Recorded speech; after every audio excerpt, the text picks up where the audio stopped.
What's up, everybody? This is Diego from Caile. And this is Carlos. This is our first episode in the year 2026. Yeah, I'm going to try to get this out early. Just to kind of get it out there. I know this was actually my first time saying 2026. Yeah. That's why I paused for a bit. I was like, what year are we in? What year are we in? Damn. Yeah, bro. But damn, dude, 2026, when you think about it. Mm-hmm.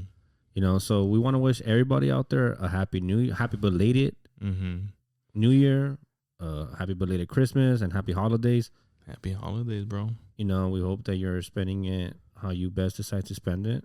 Yeah. We were at Sam's Club today. Mm-hmm. Claudia was at Sam's Club too. Yeah, today. Yeah, today the one in the closest one, which is like in San Bernardino, you know? No, I think that's closer to you guys. For us, is on Ontario. Oh yeah. She wasn't in Ontario. Yeah, that one was closer. But it's just, you know, and I've seen the memes in Costco how people have no spatial awareness. And so Sam's, you know, obviously you run into that as well. And some lady, straight dog, like my partner, like straight looked at her. But she didn't have no cart or anything. Like the lady did, you know. So she made me laugh and was like, damn, she's not jolly no more or what? I was like, nope, the holidays are over. People aren't jolly anymore. Yeah. No, but some people really don't have spatial awareness though, bro. Like it's because I walk fast, you get me, and then like recently I was in Mexico, right? So like I'm walking down the sidewalk, fool, but then like you'll have people that are just stopped, like mid sidewalk, fool, like mid sidewalk. What like, are they doing, bro? Like on their phone, like you get me, and it's just like I'm like excuse me, you know, but it's like your back is to me, bro. Like you get me, because the sidewalks in Mexico are also very thin, so it's like you're either gonna go off to the street or like you either have to excuse yourself to the side, you know. Yeah, but spatial awareness is important. Don't permiso. Yeah, you know, literally on everything. Yeah, that's pretty awesome. You went to Mexico. The parts that you went to, did you notice a lot of, you know, tourists or more locals? Like, what was kind of the vibe you were getting when you were over there? There was a lot of tourists, you know, like, well, I myself am a tourist, you know, but I think it's there was minimal Latino tourists. Like that was part of my observation. Yeah. You know, outside of like the group that I was traveling with, which we were all like Latinos. Yeah. You know, like there was a lot of people that just didn't look like us. Right. If that makes sense. Yeah.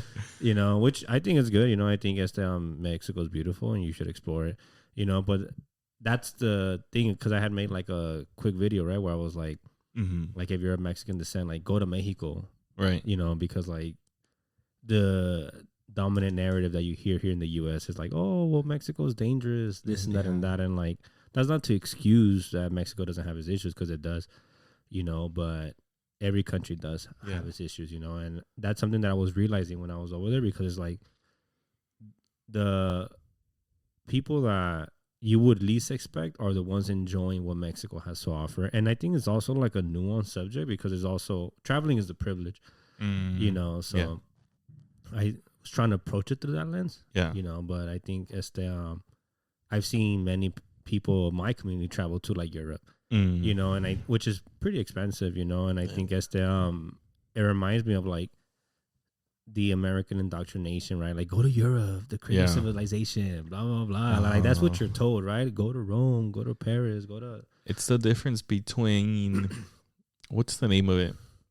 And that's not to take away that those cities aren't, like, nice to see, you know? I'm sure they have, like, you know, their history and stuff. Yeah. But the whole idea where, like, when people think of folk art, it's like, you know, Central America, the Americas in general. But then when you think of fine art, it's like everything in Europe, you know, which is... Yeah, it's a shame, right?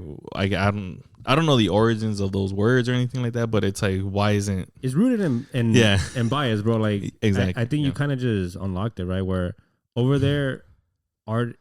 Fine art. But also by artesano. Yeah, oh, I see. You know, and like, which I think it's also a good thing, but it's based on how you approach it, because some people would view it as like, I think artisan itself can have like a positive or a negative connotation, right, depending on what you attach to it, you know. But it kind of goes back to how people approached it, right? Where like Mexico has like 70 different indigenous languages that are spoken there, but other people would just call them what's that word I'm looking for? Dialects. Oh, the dialectos, yeah. And wouldn't necessarily give like the indigenous language the classification of a language. Yeah, it's almost like an erasure then, but just using one term to just put everything together. Yeah. Dialects, tongues. That and then but también is like part of Mexico, bro. Like this is silly. I know about it because of Ancient Aliens, the TV show, right? Yeah. Like honestly, that was one of my inspirations to go to Mexico. Yeah. Like when I was young, like because I believe in aliens, like but there was an episode about like Palenque, which is in Chiapas. So when I graduated college, I was like, damn, like I want to go to Mexico and I want to go to Palenque. Yeah. So I went. You want to be the next journalist? Huh? So I went, but now that I'm older, like I'm able to kind of just step away from that idea and kind of just see how like ignorant and racist Ancient Aliens could be, because like you look at monuments created by people of color, indigenous civilizations, and you're like, oh, it had to be aliens. Yeah. You know, and that conversation is kind of non-existent when it comes to European marvels, the Colosseum, Stonehenge, or like other aspects of that, right? Like, but if it's like a temple in Mexico, it had to be aliens. Yeah, they had to have had some sort of help instead. And then when you think about like, some of those ancient pieces of architecture over there, where it's like, the people here must have been so smart. Yeah. Versus advanced. Yeah, advanced. For their time. Exactly.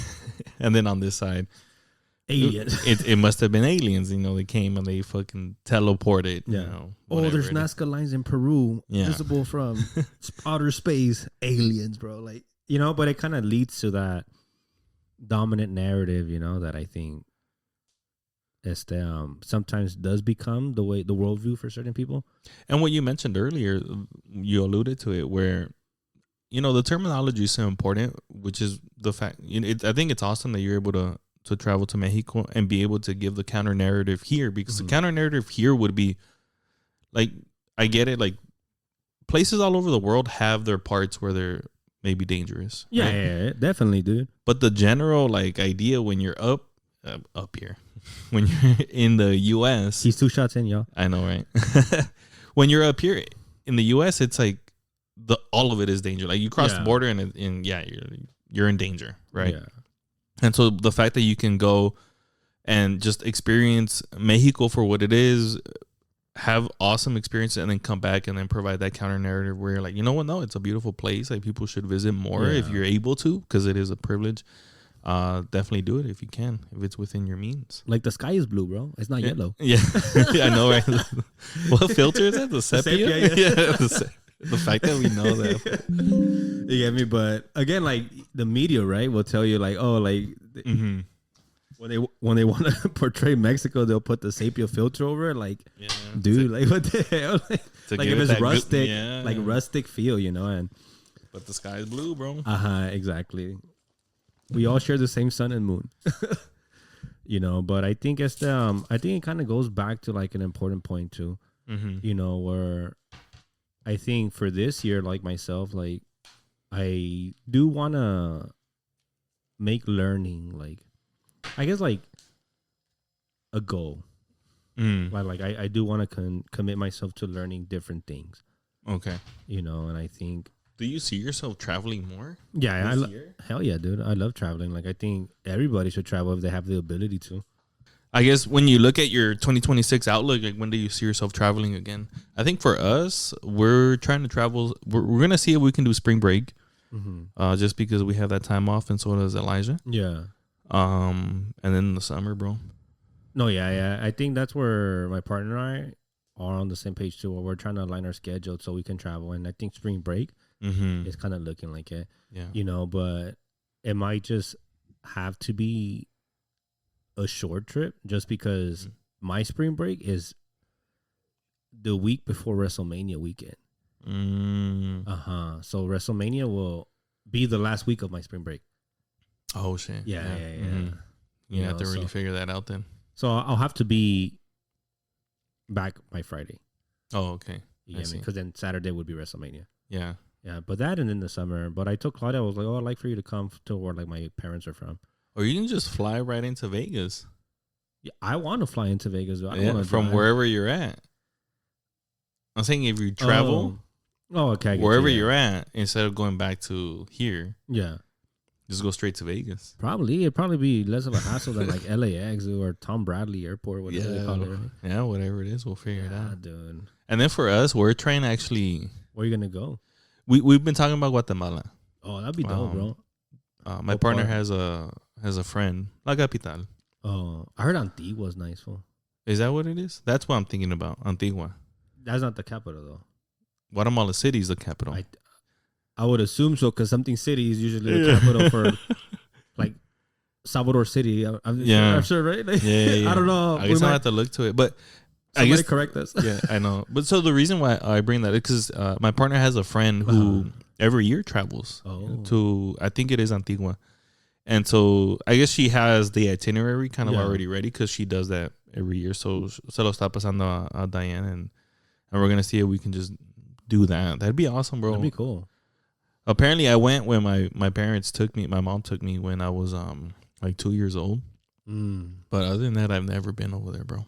I think it's cool, bro. Like I think when you're able to go to like the country where you have roots from, like I think especially as an adult, because you also get to see it through like a different lens, as opposed to like you're a kid, right? Like, and you also see this on social media. Like a lot of young kids will go to Mexico and then, but like, oh my god, I have to shower with like a bucket of water now, like, and they kind of like, it's easy to sound classes, you get me? But I think when you're an adult, like you have a much more informed lens, and you're able to kind of just see things for like what they are, you know. Because like at least going to Mexico, like I'm going to rural parts in Mexico, because in the city, like I'm not gonna experience that, right? You know. And again, like if I go to a rural part in the U.S., which like I've been to as well, like you do get to see like the lack of wealth, you get me, and the high cases of poverty and things like that. Yeah, damn, that's awesome though that you went.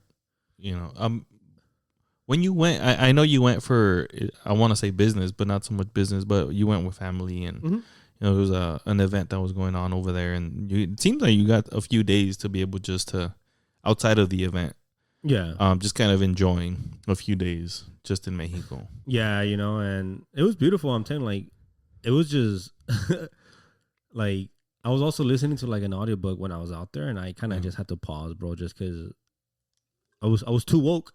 You were too woke. I was too woke when I was over there. Yeah. I was listening to a book called The Wretched of the Earth by Frantz Fanon. And it was kind of just like a book about colonialism and like wealth disparities and things like that. And it just, the book was from like the 1960s, bro, or 1950s. Yeah, dude. Like, and it just still it felt very relevant. You know, what's happening now. Yeah. In Mexico though, because I'm saying like you'll go to Mexico and you'll see majority of the time you'll see statues, but again, it's of the colonial settlers. Yeah, you get me. So it's like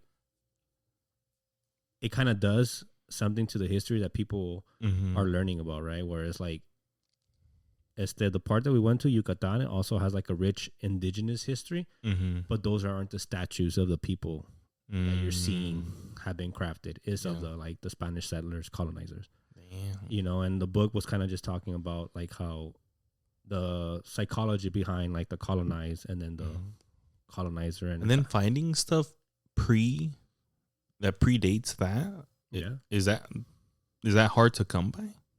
You would think so, dude. But in the pueblo that we went to, they were like, oh, like hay un cerro. Yeah, but then there isn't no mountains in that region. So what do you think the cerro is there? Cerro is a mountain peak, like a mountain, a range of mountains in Spanish. Yeah. But in that area is all flatland. So there isn't like plains. Plains, yeah. It's a jungle. Yeah. Okay. So, yeah. But there's something that from your perspective looks like a cerro. Yeah. What do you think it is? Is it a cerro or not? Well, I mean, if it's... You haven't been there, so it's an unfair question, but... So if you're saying it's a jungle and you're telling me it's a jungle, well, I would say it's a jungle then. But if I'm hearing cerro, like, I would think what you're saying, right? Yeah. Which is the peaks and just like vast land and foliage. And, you know, but peaks, not so much flat, but like just, you know, large hills and stuff. But it's a Mayan temple that the jungle has already just consumed. Wow. So a Mayan temple. So from when you're not looking, when you're not close to it, it just looks like a hill, like a mountain. And then when you go into it and you're walking through it, and then you just stumble upon it. Like, yeah. So over there, they were like, oh, like, are you guys bored? What do you guys want to do? They're like, oh, we just usually go to the settle to drink. I was like, well, there isn't no settles here. Yeah. And they're like, oh, pues es un templo maya. Yeah. Oh. And you're like, what? Like, so it's literally like, bro, like, you go through the jungle. There's like a very thin road. Yeah. And then they're like, oh, there it is. And then you can see the hill. And as you're going, you can see the carved pathways and the carved stone steps. Wow. And it's like untouched? Untouched, dude. Untouched. Not untouched because like restoration. No, untouched in that aspect. Yeah. But the reality that it's not untouched because the people that are around that area know about it. So during the foundation of the pueblo, people would come take stones from the temples to build their houses or to build churches and roads. Yeah. So how much is left then? You can still pretty intact. You can still climb up, bro. Yeah. Like I took footage of it. That doesn't sound like it's a touristy part. It's not a touristy part. I feel like you gotta know some of the locals that will take you over there. But that's why when you ask, like, or can you still like bump into like certain untouched areas? Like, yeah, dude, you can, because it's not like the government is like, oh, we're gonna declare this like a UNESCO heritage site or something. Yeah, they're probably unaware of it, right? But the locals know about it, and I'm sure that's not a unique situation. I'm sure like if you were to canvass the area, people would tell you like, oh yeah, like right there in the back, there's a temple that used to be for the indigenous history of here. You gotta imagine how much other stuff is out there. That's exactly. Dude. Oh, dude. So be awesome. We were climbing up it, dude, and I was like, oh my god, like I'm telling you, you can see the carved stone, dude, and then you can see the triangle entrances. Damn. You get me into it, right? Mm-hmm. And then obviously there was also like what looked like a pit. Yeah. But it was already covered up with rocks. Oh damn. You know, so it's like it kind of just makes you think like, oh well, like it was carved out to be a pit. Yeah. Today it's just covered up. Yeah. Like, but because it's hundreds of years, dude. Like, yeah. But you put yourself in that situation of when this was barely like being built and stuff. Like, damn, like people were really out here like this. Like, man, dude. That's awesome. So like in my head, like when I was just in that space, I was like, oh damn, like. Do you know which people were there? It's Maya. It was the Maya. Yeah, like us. Right now at the moment, because even Maya has its own. Yeah, there's different groups, right? So like.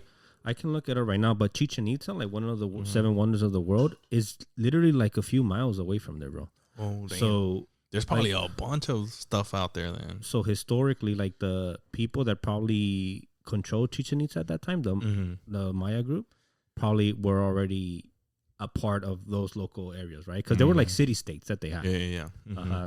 But I can find it because I did look it up when I was there. Give me a minute. That's cool. How big a group were you with? It was like 7 of us. Yeah. And y'all went out there, man. You were up in there, huh? Yeah, dude. I'm telling you, like, hold up. Let me see. I want to find the exact group just so that we can give them credit. So the Copul province. So within that within that area, the Copul Maya were dominant in the region. So I would probably just attach it to them or. Yeah, unless someone has otherwise, you know, like, oh, no, I know more about that. But I took footage of it, dude, and you're like, oh, yeah. Like, but I'm telling like, if you were to see it, you'd be like, oh, that's just a hill.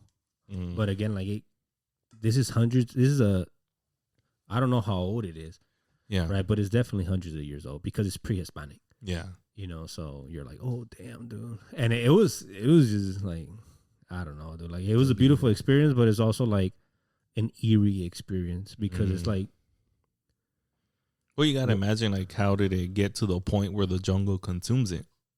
That, you know, but it's also like Mexico also loves to say that they're proud of, like, their indigenous history. So it's like, why aren't these spaces protected? Right? Why isn't there, like, an active effort to be like, hey, we're going to go ahead and restrict access and protect this space, you know, not just for like cultural heritage, but probably like the spiritual relation that people had to it, you know? Yeah. So but it was just the book that I was listening to at the time too that was also like influencing my thoughts at that point, because I was like, again, it's just like the common phrase, right? Like, oh, the victors tell the stories. Yeah. Why don't you think that Mexico has an interest in preserving those spaces? Then in that case, I would say probably because of funds. Like it doesn't, like, but I just think, I don't know, bro. Like I think I feel like I know, but I feel like I would want to give them the benefit of the doubt, but I think the reality is also that like they just don't care. They have other issues about trying to rebrand, trying to position themselves as a global power that not get pushed around. That especially with everything going on right now. Like they just had an earthquake today too. I saw that. Claudia Sheinbaum. What's her name? The president. Yeah, she was speaking. It's like, oh, está temblando. Yeah. I saw the footage of her walking away. At least she didn't run and leave everybody behind, And then she waved people, like, come on. Yeah. Like, she was waving people to walk out. And it looks like they just ended it right then and there. Yeah, But even where do those press conferences happen? Las mañaneras. Las mañaneras? Yeah. I think so. It's like every morning that they do it. Yeah. Which I think that part is cool, though. Like, giving the public, like, an update of what's going on. But even going there, it kind of shifted my perception of her too, though. Oh, really? Yeah, because I spoke to people. There's people that don't like her. Like you get me? Like every politician, right? Is not going to be widely accepted. 100%, yeah. So it kind of just allowed me to also be aware of like, how do I say, like people's other experiences, But then I've met people, the part of the population that also is very favorable for her, like do like her a lot, and that's such a good question to ask, especially on the cusp of her just getting like she's been there a year already, right? Yeah. And again, like when you're here, Mexico has the first ever woman president, and that becomes a dominant narrative, right? And you're like, oh, that's very progressive, this and that and that, right? And she's very well educated. Yeah. But sometimes that becomes a dominant headline, and then like all the other stuff that exists isn't like the issues, the problems, and the complexities, right, of being a politician. It's kind of getting overshadowed by the fact that it's a different demographic that's in the presidency. Exactly, which itself is historic, Yeah. And again, like, well, didn't the previous president endorse her? Yeah. That's like his protege. Yeah. But it's also like, bro, there's people that criticize her for the dumbest shit, to be honest. Like, and then there's valid criticisms, So it's not like I dislike her or anything. I honestly think like she's probably Mexico's best president. Yeah. I think for the working class she is. Yeah. And I think like there's people that will criticize her saying that like, oh, well, Mexico is corrupt. There's a narco gobierno, this, that, and that. As if those issues didn't exist before her and during other presidencies. Like those issues are not unique to her.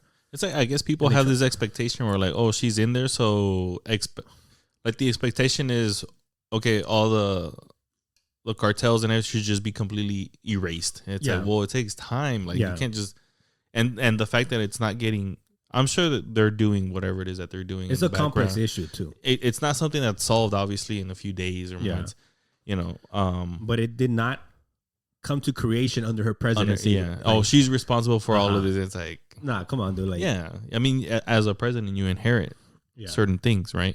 And people would be like, oh, like the criticism that there's corruption in the government. Yeah.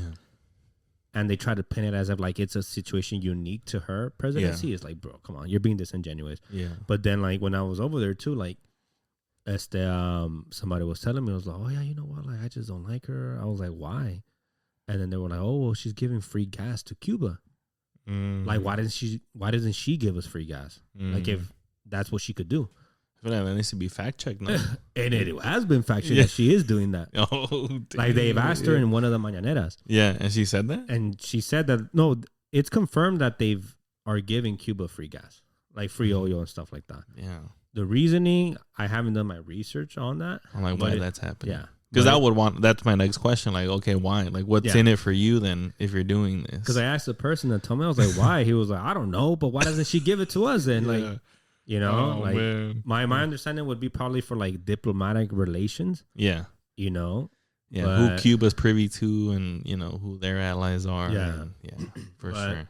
It was also like alarming because it's like, it is true that the media or news you consume it is an echo chamber. Yeah. Until you step out and you're like, okay, let me ask somebody who might have a different perspective than I am. You start to, you know, see where they're coming from. It's easy to just fall into an echo chamber. And I was like, oh, damn, like, no one, like, no Mexican American here is talking about, like, the negative aspect under her presidency. So it's just the positive, you know? The fact that it's progressive. And, all that. You know, it's different. Yeah. Which isn't a bad thing in itself. It's just also, like, be honest, though, right?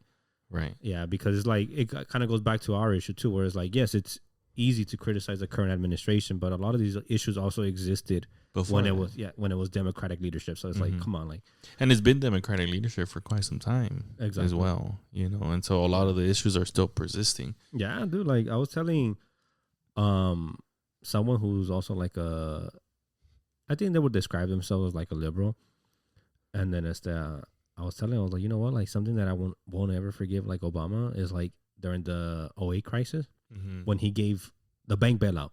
Right, the housing, right. Yeah. Like, why didn't you give that to American citizens to pay off their mortgage? Yeah. Instead of giving it to the companies responsible for getting us into that situation. Because the banks got the bailout, but people still lost their homes. Yeah. Yeah, so and then they had to figure it out afterwards with no support, no help, yeah. So it's like, why not give that to the American public, have them pay off their mortgage, now they're homeowners.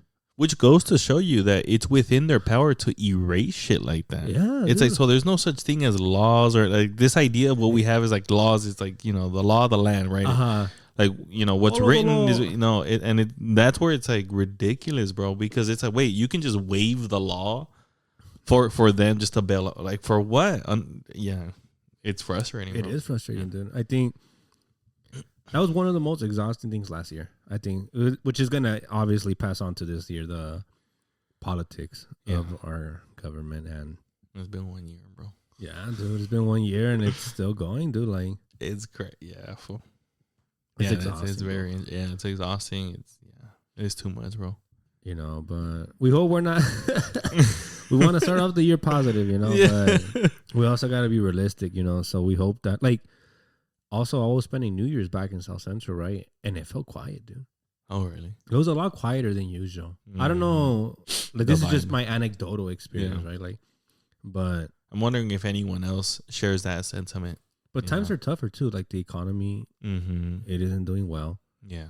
You know, families have been separated. Yeah. So it's like, especially over here, like, you know, in Southern California. I mean, all over the U.S., right? Yeah. But from our anecdotal experience, I mean, we're feeling it here, right? And then that's what's, because we're seeing it too, bro. You know, even just seeing the images and the reels, the TikToks, and then you see the location, and it's like, damn, that's like down the street. Like, yeah, like when I was in Mexico, I think ICE was in Rialto. Yeah, they were in Rialto, bro. And Cardenas, dude, what? In the Cardenas, right? Like, it's just coming back to me right now, dude. Just because my signal was like limited when I was over there. But yeah, dude, like the Fontana Swami's closing. That. And I think I was actually talking to your mom actually about that. About the Fontana Swami closing down. That she heard about it and she started telling me about it, and she, you know, she just felt bad because it's like a lot of people there who are kind of known for having that puesto for who knows how long, you know, and now it's like they're losing it. And then the idea where it's like, well, what's gonna happen to that space now? Yeah, right. I don't know what's gonna happen to that space. Like, what would they put there? I don't know, dude. You know, but Swamis historically have also been like a good meeting space for a lot of people, bro. Like a good outing. You know, like a space to feel safe, but also like kind of just have the ability to afford stuff that otherwise can be expensive elsewhere. You know, like I remember going to Paramount Swami a lot when we were kids. On Tuesdays, or Super Tuesdays. Yeah, it used to be cheaper. It used to be cheaper. And then the Bianchi Theater on Tuesdays was $5 for a movie, bro. I'm sure it's gone up now, though. But it's the like our PS2 we got from there. Every video game. My mom used to know some guy called Güero. Yeah. And we would buy from like our PS2 games from him. We also got our GameCube from him. You know, because I think like the systems before that, like the 64, we got from Dirdens, which I don't even think exists anymore. Oh, I remember. Dirdens? There was one in HP, There was one in HP Dirdens. Well, my grandma sold there for a long time, too. In Paramount Swami, yeah. Shit, I would go and help her. My mom would be like, "Ayúdale a tu abuelita." And we would go, and she had like a little minivan. She stuffed that minivan, bro, with all kinds of shit. Tables and everything, bro.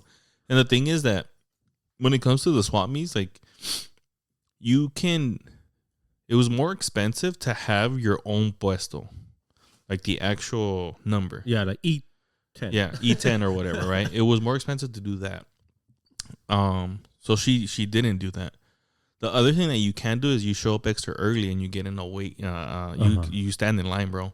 Oh. You stand in line, and then basically once all the puestos are filled, whatever isn't filled, they start to sell them off. So it's like, okay, whoever was in line first. So we would get there like at 5 a.m, bro, line up to make sure that we got. Yeah. Because you don't know how many people are gonna miss that day or what's not being used, and especially on Super Tuesdays, bro, it was packed. Yeah. And so we would just line up.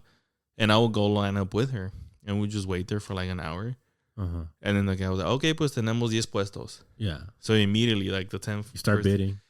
First 10 people, it's by first come, first serve. So it's like, okay, pues vamos a cobrar tanto. Oh, okay, pues I'll take it. Yeah. And I think at that point, since you've been in line, you kind of just take it. Yeah. You know? Like, okay, well, fuck it. Like, either this or I go home. Like, yeah, and lose money. Yeah, so most people just kind of just took it. And so we would take it. Okay, pues you're going to be on F8. Because that area is huge, bro. Paramount Swami is huge. I remember, like, for a while they were struggling too, bro. Because I remember when I was a kid, it used to always be full. Like, it was almost like a Disneyland. Yeah. Where it was like... and then they had the hub in the middle with the food and stuff. Yeah. And the arcade games. Yeah. The Simpsons. There was always the Simpsons one right there. Yeah. But I remember, like, we couldn't recorrer todo in one day. You get me? So it was like, okay, we have to be strategic about what we were looking for, and we'll stick to that side. Yeah. I remember going back as an adult looking for like body workout shit, like weights and stuff like that. Yeah. And then I remember going one Saturday, bro, and like half of it was just empty full. I was like, oh, damn. It's sad, bro. Yeah. Because I remember going back to, because when I used to sell my grandma, like same thing. You know, there'd be like times where it was kind of a little bit slower. Like people were just, because in the entrances, that's where you have where it's busiest. Yeah. You know. And a lot of the times, the puesto that you get, I mean, you know, you get what you get, you know. Yeah. Sometimes you'd be in an area that doesn't have a lot of foot traffic.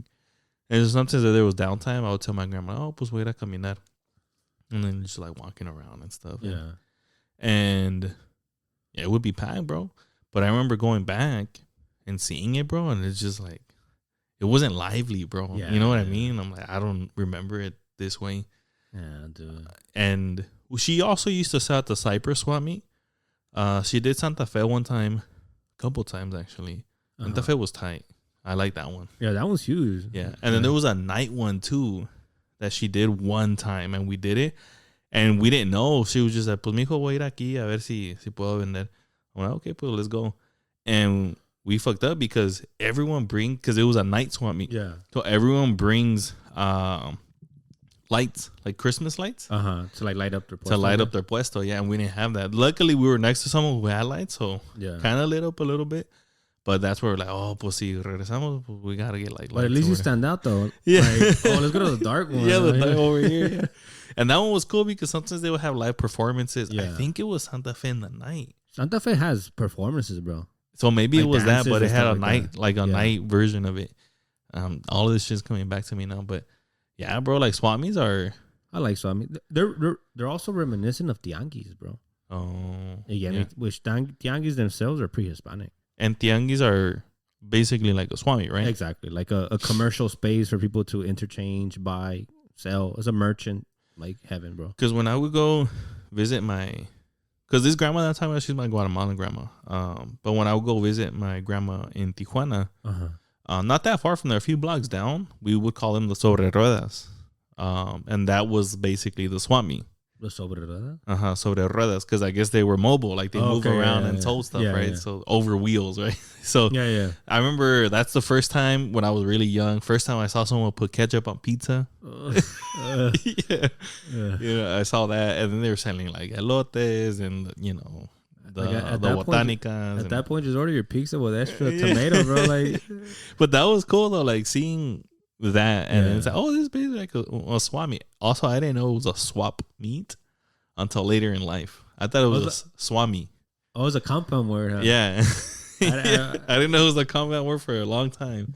I remember seeing like some friends from middle school at the swap meet. We were like, "What's up, fool?" Like, yeah, I mean, because Paramount was huge, bro. Yeah. And then there's also like the Rhodium right there in Torrance. I remember going. Alameda was also huge, bro. Oh, the Alameda swap. Yeah, we would go there often too. Like, I didn't go to a mall till I was like 9th grade, bro. Yeah. It was always like the swap meet. The swap meet, yeah. The other big one, at least close to, because I grew up in Linwood, which is the marketplace, which eventually changed the name to Plaza Mexico. Even that itself is like disappearing, bro. Plaza Mexico. It's empty now. Like I've seen footage of like, I used to have a tío with my ex tío. He used to work at like a pizzeria right there at Plaza Mexico. Yeah. And then last time I went, I was like, let me go see if like the pizzeria's still here, but like it was all empty, bro. It's just overpriced, bro. Like everything's overpriced, and that was the other thing too. I remember Plaza Mexico being more expensive because there was also like restaurant, like the restaurant next to it was called La Huasteca. I remember we were there with a big group, my cousins and my primos, and I remember walking in there, and then I'm like, no, vámonos. I'm like, what happened? Is that ain't karaoke? I'm like, what? Like the hometown buffet is gone too. And the hometown buffet, fool. Yeah, now they have like the, what's it called, bro? Like the kicking crab. I went there last time, and that's when I was like, let me go walk around Plaza Mexico. But it is different though. Like, you know what else I remember right now? Where I'm calling the Tweety Mile. So on Tweety in Southgate, there used to be like a fair that ran for like a mile long. I don't remember from what street to what street. You never went to that one? I never went to that fair, but I've only heard about it because there was like a Nikki Sports. Yeah. Mom knew the guy, bro. Yeah, Mom knew the guy. Yeah. One of my homies when I started getting into Yuri's soccer, Records, the skate shop. I never been there. I just remember Nikki Sports because I remember like a homie that played soccer, and like when he started getting me into soccer, he was like, "Let's go to Nikki Sports." I was like, "Where is that?" And there was one right there. The guy was he's a Mexican dude, but he was like super weddle. Yeah, he was super wet. I remember him from the record spot or Nikki Sports? From the Nikki Sports. Yeah, oh, damn. That's where I got my first cleats from. Yeah, Nikki Sports, bro. I remember the Mercurials. They were Mercurials. Yeah, I'm just aging myself right now. The Yuri Sports, I would go there because sometimes they would have the ska tickets there. Oh, like the ska show tickets, they would sell them there. And then the Allen Theater was also, I think it was on Tweety. Damn, I think it was on Tweety. I've been to Tweety. And then they have that bar there. I can't even think about it, bro. It's been such a long time. I haven't been there. On Tweety, it's what's it called? It's been like 5 Hops. Hops and Barley. Yeah. I haven't been there since but before that, you know what was there before that? A Sizzler, bro. Oh damn! It was a Sizzler before that. Sizzlers did close down. They reduced, huh, bro? Yeah, I think so. Remember that was happening to like Red Lobster? Red Lobster was closing down too or something. It went bankrupt. I think a lot of restaurants were there. But it's crazy how I spent a lot of time in Tweety because then there was also a Blockbuster there on Tweety, and there was a Domino's. Sometimes we would do like Blockbuster and Domino's. Yeah, full. Yeah. Tweety's cool though. I think that's pretty cool. Like Hops and Barley was chill. The last time I went there that I remember was like when the Lakers won the championship, which was like the pandemic, dude. 2020. Oh, yeah. Yeah, 2020. Yeah, they had all the seating outside, bro. And then it looks like they just kept it, bro. Yeah. They just kept that in the World Cup. And in the World Cup. The World Cup, too. Yeah, that's when we got our jerseys. Mm-hmm. Yeah. I remember that. Yeah. But I think that it's been a minute, bro. But which kind of makes you also think, like, now that we're in 2026, is like, I don't know, like, right? Like, a lot of things have changed for the good and for the better, dude. Like, I was telling Claudia that, like, I think, like, a lot of my New Year's resolutions is definitely to, like, learn more. I think learn more, but also eat healthier. Like, consider my health. Like, the outlook for 2026. I know people, get their goals going and stuff. So it sounds like for you, like, eating better. Yeah. Because I love to eat, but I've definitely like reading and traveling. Yeah. I think traveling, bro, like I think something about traveling, it just does it for you. Like talking to people from different backgrounds and just learning, bro. Like I think you get to learn a lot from traveling, but also like, I think like, I don't know, bro. I'm telling like, there was like I think it was just the book that was putting a lot of stuff to perspective when I was traveling. I was like, oh shit, like. But it also made it feel like when I hear people like, oh, America's like a third world country, it's like, shut the fuck up. No, it's not. Like, I think you get to see, bro, like what, because there's an inherent privilege, bro, in being an American citizen. Yeah. You know, and like being like one of the world's global economies, like, and I don't think people get to see that, bro, unless you step out of that bubble. Of that bubble. Of the U.S. bubble. Of the U.S. bubble, right? Like, America has its issues, bro. It really does. Yeah. And again, like, I'm not going to gloss over them because they really do exist. Like, we're very low in education. Even in reported happiness, we're very low. Our healthcare. Yeah, dude. And it sucks. Like, there's a lot of stuff that, like, I don't believe in American exceptionalism. I do not. Yeah. You know, but. Which people then, you know, and I've seen, you know, the argument where like, oh, well, you're anti-US, right? And it's not so much that. I think the fact that we have the freedom of speech to be able to criticize, you know, what our government could be doing better. To me, that's what an American is, bro. That's like, exactly, bro. Like, being vocal about, like, the government is here to serve you, like, and when it's not, like, you should be vocal about it. I don't know if you ever saw Liberty Kids, PBS. But again, like, I'm sure if I see a picture, bro. but it's also like, to me, that's what being American is. You know, like, I think being like having the government work for you. You know, and I think we're not there. Huh? What are the needs? And especially as a school counselor, like, you know, obviously there's 1,000 different schools, and just like when you end up at a school and like, okay, I'm working at the school, you have to do a needs assessment. You have to be culturally responsive. You have to look at what people are coming into your school, what problems, what issues. And then you kind of go from there, right? Yeah. And I feel like that's what a government should do. Exactly. Dude. You look at the needs of the people, right? That, and honestly, like, that's why I don't believe in American exceptionalism, because, like, we're not perfect, and you can't serve the needs of the people without acknowledging that there's needs, bro. You know, like housing, affordability. Instead, you got statements saying like, oh, no, like, people are not struggling at the grocery store. Meanwhile, people are saying we're struggling at the grocery store. And it's like, what the hell? Like, how are you as a leadership saying stuff like that? Like, last month they were saying that affordability is a hoax, bro. When they ran their whole shit on like affordability, and that to me, I'm like, that's just straight up lying, bro. And I don't see. That's where I get frustrated, because I don't see how people defend that. That, and then también, like, the other thing too that, like, was getting to me too is, like, even being on social media, like, I think seeing how, like, the attacks on education are happening, but also, like, how individuals respond to that. Whereas, like, we talk about the literacy crisis, right? But also, like, the lack of critical thinking. Right. And, like, earlier we used the word, like, anecdote, right? Like, highlighting from our own personal experience. And one thing that, like, I've been able to accept that it exists within, like, the social media world, bro, is that, like, the lack of people being aware that this is just your experience. Right. As opposed to it being a reflection of everybody's. Yeah. You know, where, like, people will experience one thing and then they'll put it onto the world as if everyone has that universal experience. Yeah. And it sucks when they refuse to acknowledge that others people experience, it's the counter to what they're saying. I've seen that before, where because the rise in access of social media and anyone can put whatever they want out there.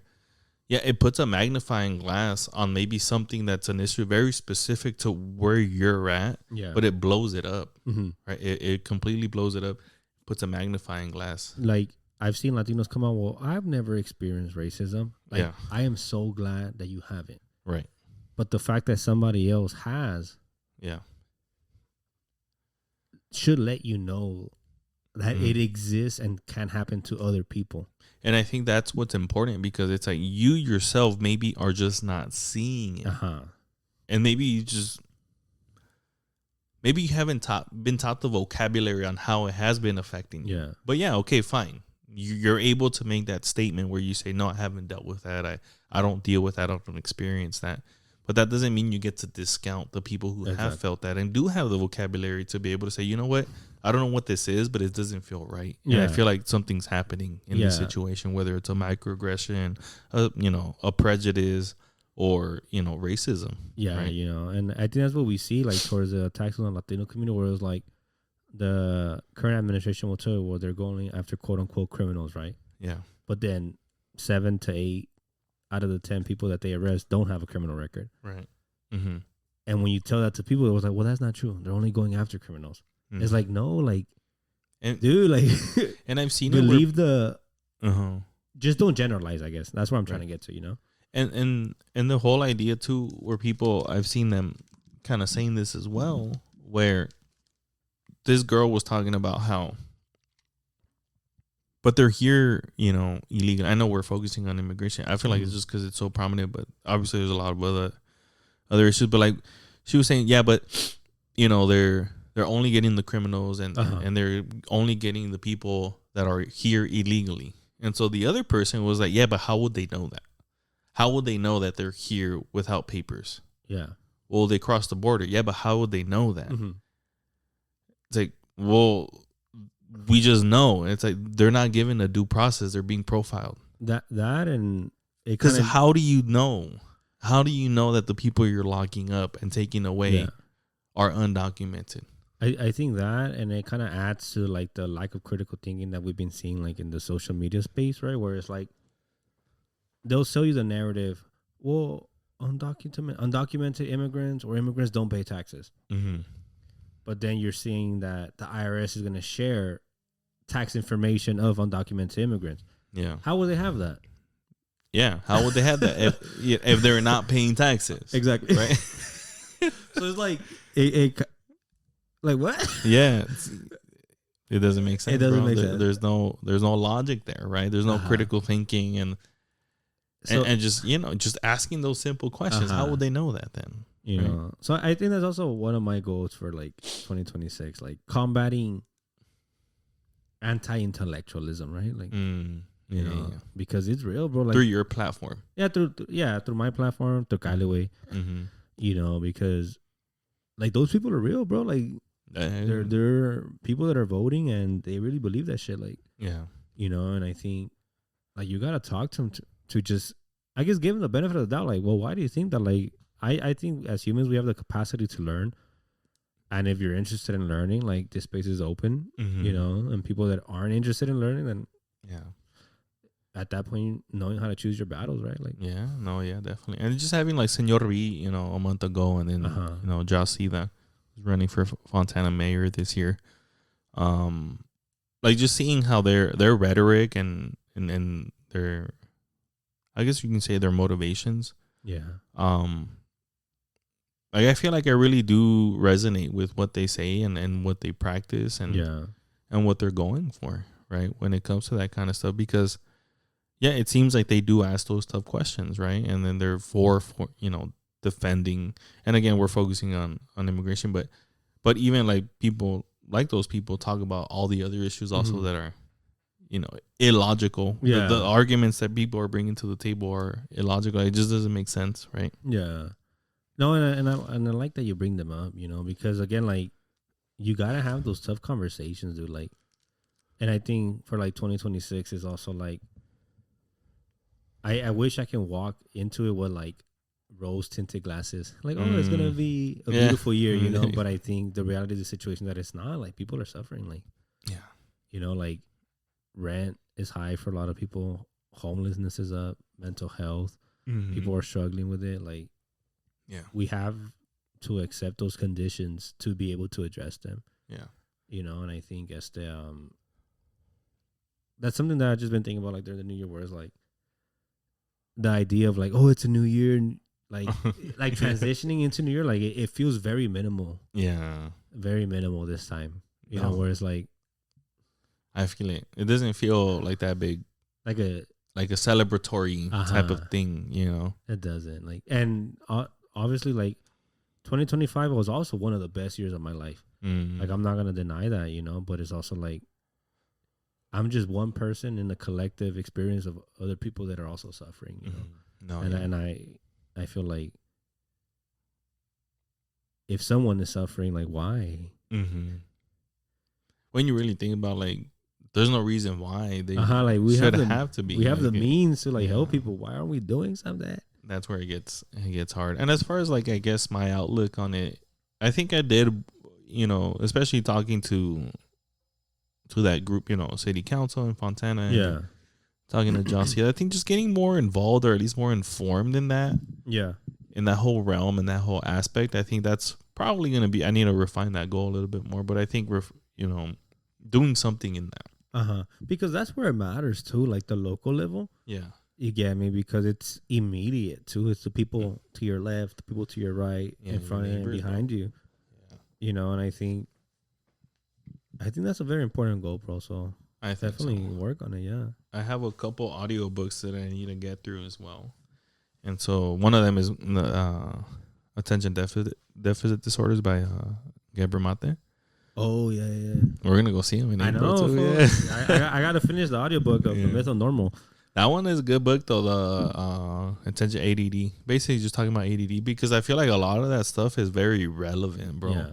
Especially when you start to see the things he talks about and you apply that growing up. I'm like, oh, shit, like, that's crazy. Like, there's so many things that we didn't know about growing up, and we kind of just gave it a label. Yeah. And then you don't go for the doctor for that. Even because a lot of that stuff is covered by Medi-Cal, bro. Like, you can go to the doctor and request, like if you have ADD or a learning disability and stuff. Yeah, like you can go and request for a specialist to help,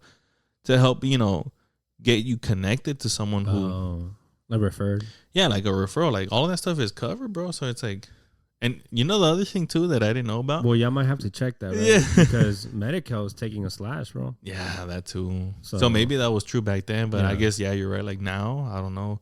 But even like my partner was telling me the whole thing, because I used to have a lot of acne on my face growing up. I don't know. I'm bringing this up, but just because of the Medi-Cal situation. She was telling me like seeing a dermatologist oftentimes was covered by Medi-Cal as well. Yeah, seeing them, but not the treatment. Oh, okay, the treatment. Because I got, when I was younger, I was able to see a dermatologist and like they'll offer you solutions. Like, oh, this is what you need. Like treatments, right? Yeah. Yeah. But like, just because I have so many scars like on my face, I've been like looking into, kind of cleaning that up and stuff. So I guess that's another outlook or goal that I want to do. Skin treatment. Skincare, bro. Like, that's what Clyde and I were talking about too, bro. Getting a facial. Especially turning I'm going to be 33, bro. Yeah, this month. I'm going to be 33. And it's crazy, like going to just a random thought I'm having, like just going to like, restaurants, fast food and stuff like that, and just seeing like 20-year-olds like there. I'm like, fuck, like these people are really 10 years younger than me. That's crazy. I'm like, what? There's a huge gap. I'm getting up there, bro. Yeah, that's funny. But I think skincare, definitely finishing those audiobooks, really honing in on this podcast. I really enjoy what we have. Yeah. Just a bunch of family goals and stuff. We want to get Elijah more Spanish, like lessons and which is good. Working on that. It's good that you're doing that, bro. Like Clyde and I, when we were in Mexico, right? Like just to your point, like because we were in Mexico and she was ordering a steak, and it was in Spanish, right? So she wanted medium rare, so she was like medio raro, and the guy was like. Like he was perplexed. He was like, like thinking like, what? Did you just call me medio raro? Like what? this was said. He was like, aquí no se dice eso. Eso se dice a alguien que no te cae bien. Como ese güey está medio raro. You get me? So then we were like, how do you say it then? And it was medio rojo. Oh, rojo. Yeah, because you think rare, like raro. Yeah. Like she wasn't wrong in her translation. Yeah. But the context, I guess. That's so funny. You get me? Bro. But that fool was like, no, a eso se le dices a alguien que no te gusta. Este güey está medio raro. And now, no looking back, oh, yeah. So it's good that you guys are going to focus on Elijah Spanish because that's what it takes, bro. It takes initiative, for people to be around an encouraging space to learn it and things like that. Yeah, we would definitely want to do that. And I think, the more typical ones, losing weight, my boy. Yeah, dude. Me too, bro. I've gained like 5 pounds, bro, when I was in Mexico. It's bad, fool. It's bad. I'm at my heaviest. So me too, dude. Yeah, working on that. Working on that. And then the last thing I think I just recently set up for my son like a streaming profile. I bought a El Gato capture card. I have the laptop. I feel like I have all the equipment. I have camera. And so he's going to be streaming and I would be helping him out with that. But I think on the same time, like, I think I want to stream. That's good, bro. As well, I don't know. It just seems something that I've always, because I watch streamers sometimes, and I'm like, that'd be cool to do. Because the only reason I know about streaming is because of you, dude. Or like Twitch and stuff like that. Yeah, Twitch, and even YouTube. Like YouTube has a lot of streaming functions as well. But yeah, just doing stuff like that, that'd be cool. Yeah, go for it, bro. You know, and I think that's to like end this on a positive note, y'all. Like, the goals you set out for yourself, like whether it's today, the New Year's, like, just do them. Yeah, I was seeing actually just a creator today on TikTok. The best time to do something was 5 years ago, and the second best time is right now. Yeah, dude, like, you just gotta do it. Yeah, you know, like people love to criticize, like, why are you waiting for New Year's to do something? It's like, hey, if if that's what it took for you to do something and start something, I wish you the best of luck, because we should just encourage people, you know, to try something new. I see another little video, some fool doing push-ups, and then the caption was, when your family catches you on your New Year, new me journey, and they start laughing at you, and then man, I don't want to do it no more. Yeah. I saw a video today too of like someone was like talking about like, did y'all go to the gym then? And then all the comments were like, why are you calling me out, bro? Like, let me wait for the weekend to be over. Like, why is that embarrassing, bro? Like working out in your home and then you get caught up by. I just think self-consciousness. You're self-conscious, right? Of it, like, you know, but. And they do be clowning, bro. Yeah, like, Este ya se cree Rocky, or like, I know. Whatever, you know. But to everybody listening, you know, we wish you the best on your new goals, your new ventures. Yeah. Any changes happen in your life, we hope you're able to take control of them and make the best out of the situation. Control the controllable, bro. Yeah, dude. And sometimes what can't be controlled, it's like, you know what? It's a lesson in like, okay, well, I gotta let that go then. Yeah, you know, and that reminds me of like understanding there's like a sphere of influence and a sphere of control. Yeah. So don't stress about the things that are out of your control, you know. But if you can influence how you feel about the situation, that's up to you, you know. It's the whole thing with like emotional processing and emotional regulation. Processing more the aspect of like, okay, I understand what I'm feeling and what I'm going through right now. And then the regulation, which is, okay, how do I react to this then? Because you can react to it any which way you want, right? So, yeah, I feel you on that, bro. Definitely. All right, then, y'all. So we hope to see y'all. Like, thank y'all for listening, y'all. Yeah. DM me, but stay tuned because we're gonna release a lot more content, video footage, and also we'll be having exciting new guests, y'all. It was in our goals, so yeah. So we gotta hold us accountable. Yeah, hold us accountable for sure. Hold us accountable or shame us. Admonish us. I know. All right, then, y'all. Peace out, y'all. Happy New Year. Happy New Year, y'all. Have a good one.